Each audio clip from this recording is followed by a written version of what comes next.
damay revenir sur la problématique de la presse. La presse... honorable question la ci benn thématique bunoo xaabaabal ci thématique yu bëri donc restel ci justice bi sinon mën nga dem toog. La presse se sent persécutée aujourd'hui. Veuillez couper le micro s'il vous plaît. La presse se sent honorable, allez vous asseoir. Assalamu alaikum. Assalamu alaikum, monsieur le Premier ministre. Assalamu alaikum, monsieur le Président de l'Assemblée nationale, les membres du gouvernement.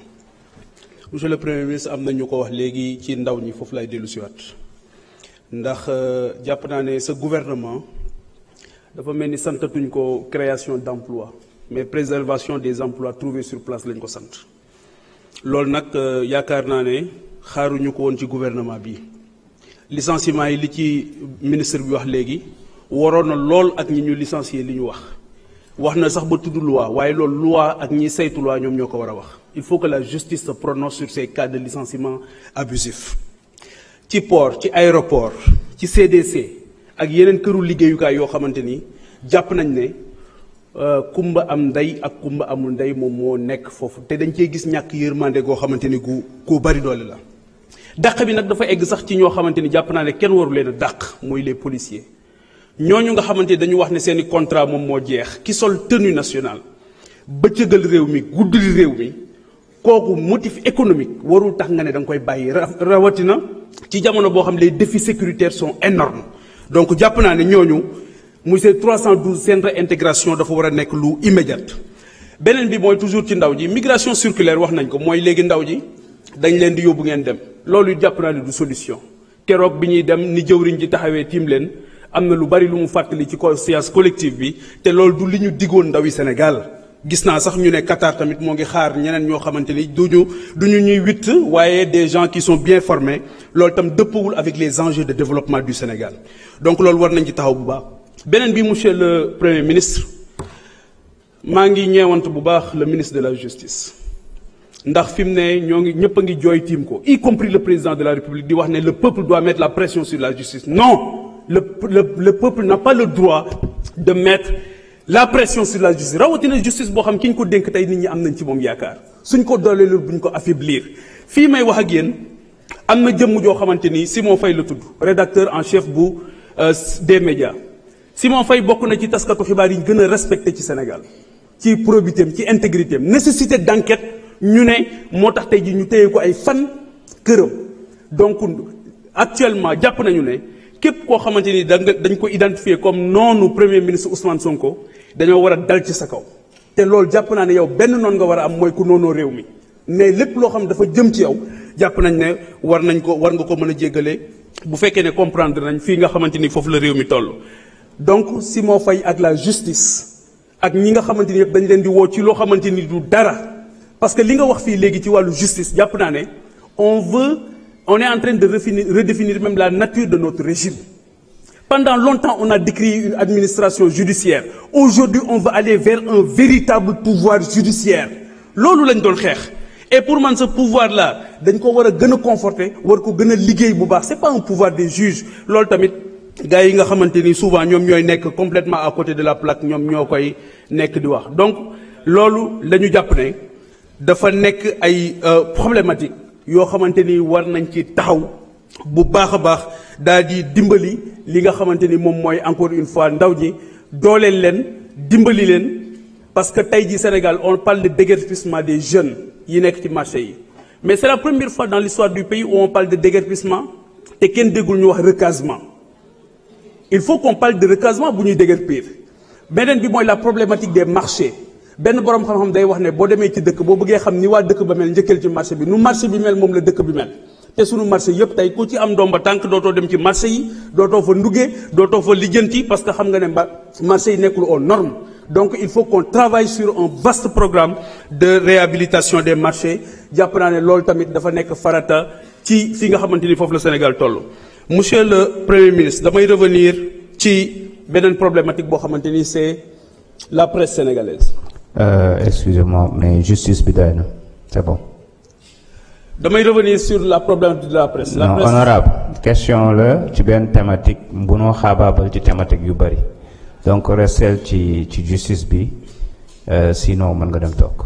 La presse se sent persécutée aujourd'hui. Veuillez couper le micro, s'il vous plaît. La presse se sent Honorable, allez vous asseoir. Allez vous asseoir.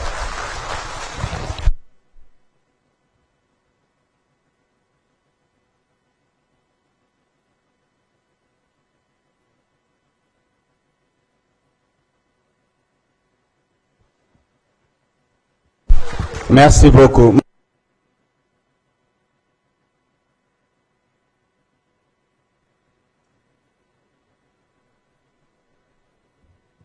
Merci, Monsieur le Président.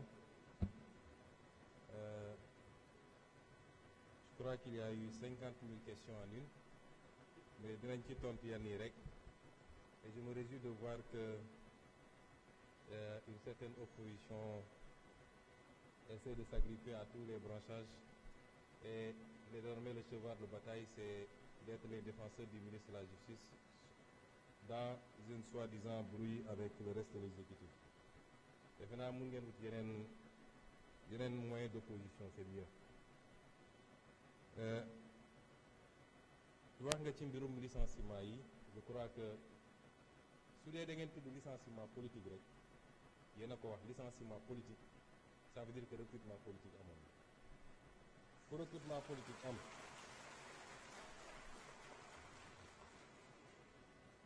ku ñëw ku politique recruté woon nag politique war na laa mën a fi dindi. loolu amul demal ma ñëw. Mais il se trouve que ce n'est même pas ça. Le problème, ministre Birame Souleye Diop wax na ko léegi. On vous a donné des arguments techniques. Répondez par rapport à des arguments techniques. Nee nga justice, il faut mu prononcer wu. Kan moo tere justice prononcé wu? Les gens sont libres d'aller en justice pour dire que d'accord ma sama licenciement. Et la justice se prononcera. C'est pas un débat, jarul ñëw fi assemblée. Boobu vraiment c'est hors sujet. Ensuite, s'il vous plaît, parler de justice.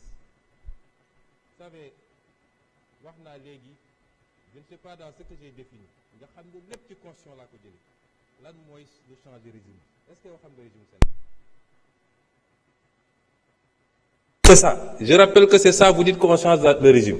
Quand la constitution existante change de régime. C'est-à-dire, il faut arrêter d'être aérien. Dès leen wax loo xam ne dañ naan 1 plus 1 égale 2. Constitution article wax na lii. Est-ce que mooy nañ ko? Dee leen dellu si noonu ci politique parce que sinon da ngay ni nekk di lëndëmal askan wi ci wax yoo xam ne amul bopp amul genn. La justice, elle doit être rendue. La justice a été discréditée depuis plusieurs années. Loolu du lu ñuy nëbb. Lu Sénégal yëpp d'accord la. La majorité des acteurs de la justice d'accord nañ ci. Magistrats, avocats, greffiers, ñëpp d'accord nañu y a un problème. Kon loolu lu ñuy waxati. Te ñi yàq justice nitu justice loxoom mi ngi ci lenn ci nitu justice yi du ñëpp parce que gis nañ li fi xew ak comment on a instrumentalisé des magistrats ba ñëpp ñaawlu ko loolu am na fi et cette justice là il faut l'aider à se redresser parce que erreur bi sénégalais yi warul def mooy jàpp ni dès lors qu'on a élu le président Bassirou Diomaye Faye le 24 mars mbir mi changé na déedéet. Il y a la volonté de changer, la conduite du changement et les résultats yi ñu war a am. L'État, c'est le même État qui est là, les mêmes agents, hauts fonctionnaires, magistrats, etc. Loolu c'est pas parce que changé nga président rek que loolu changé na de liggéey la boo xam ne au jour le jour lañ koy def. Ce qu'on appelle l'État profond, il est encore là avec ses habitudes te liggéey la boo xam ne du liggéey bu yomb. Mais la justice, le peuple a le droit de dire que j'attends. C'est le service public de la justice. Pourquoi on peut mettre la pression sur le président, sur le Premier ministre, sur l'Assemblée, et le peuple au nom duquel la justice est rendue n'a pas le droit de dire « mais j'ai un problème si c'est ma justice nous m'y Au nom de quoi? On dit le temps de la justice n'est pas le temps des hommes. Le temps de la justice est le temps des hommes, parce que la justice est rendue au nom des hommes. Et en matière de justice, il y a un principe qui est important, la célérité. La justice doit être rendue avec célérité. Ça, c'est un principe fondamental du droit. Mën nañ ci poursuivre sax des magistrats lorsque par leur négligence dossiers yi dafa nekk ba peut-être sax génn ci dugg ci délai de prescription yi. On peut poursuivre disciplinairement des magistrats tey bi ñu ñëwee gars yi def inventaire laaj leen dans les trucs dans les cabinets d'instruction ñaata dossiers lañ fa fekk des milliers de dossiers qui dorment là-bas depuis longtemps. On peut trouver des justifications peut-être amuñu suffisamment d'effectifs peut-être les conditions de travail mais en tout cas de cause la justice doit être rendue avec célérité parce que le citoyen doit pouvoir connaître son sort rapidement et la société doit pouvoir être édifiée sur le sort du citoyen. Est-ce que yoon la ñu ne nit jàpp nañ ko pour une banalité mu def 10 ans ñu ne mi ngi instruction est-ce que vous voudriez être dans cette situation vous kon yéen opposition da ngeen di ut fu ngeen di langaamu da ngeen amatul argument nee nga que actuellement dañuy dal ci kaw nit ñi gis nga la liberté d'expression constitution moo consacré la liberté d'expression est-ce que xam nga ban article moo ko wax ci constitution bi ak lan la wax je suis sûr que xamoo ko liroo ko l'article 10 de la constitution dafa ne chacun a le droit d'exprimer et de diffuser librement ses opinions par la parole la plume l'image la marche pacifique pourvu que l'exercice de ces droits ne porte atteinte ni à l'honneur ni à la considération d'autrui ni à l'ordre public ni à l'honneur. Parce que ce qui se passe actuellement, cette opposition-là,